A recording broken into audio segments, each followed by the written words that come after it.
Hi, I'm Shadi Gani, and this is Jennifer Van Ameren. We're business partners at Culture & Company, based here in beautiful Toronto, Ontario, Canada. Culture & Company is a boutique recruitment firm specializing in the placement of marketing and internet services candidates. We believe that quality recruitment is based on science and intuition, where we combine those two disciplines to find the right fit. We work with small to mid-sized businesses to Fortune 500 organizations globally. At Culture & Company, we also represent contract employees.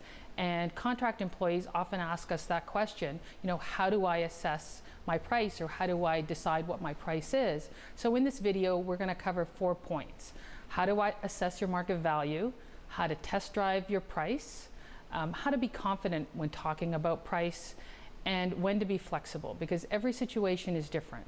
One of the most complicated things to do is to assess your market value for your service or your product. So for services, the first thing you'll want to do is look at overhead costs. Then you'll want to look at job descriptions of folks who are doing similar things to what your service offering is.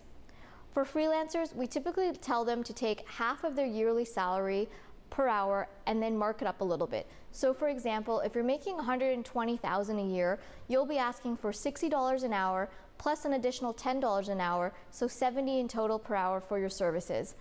And projects fluctuate, so be flexible. They're based on length, project work, or even what you're going to be doing.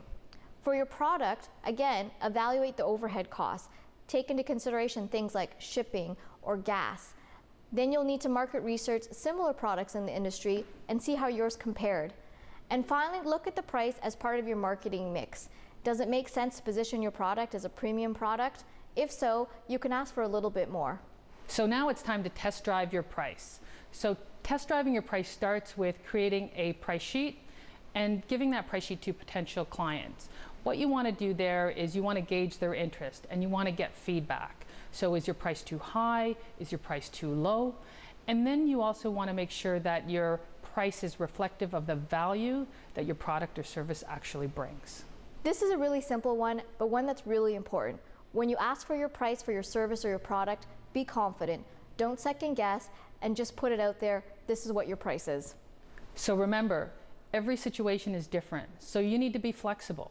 You've got control over the price of your product or service, but you need to make sure that price is reflective of value. More than anything, make sure that you don't undervalue your product or service ever. So just to recap on our video today, how to get paid appropriately for your product or service, we covered 4 main points. You need to assess your market value. You need to test drive your price. And you need to be confident in that price. And then lastly, you need to be flexible, because every situation is different. Thank you so much for your time and for watching our video. And if you want more information about Culture & Company, you can find us at www.cultureandcompanyinc.com. Thank you.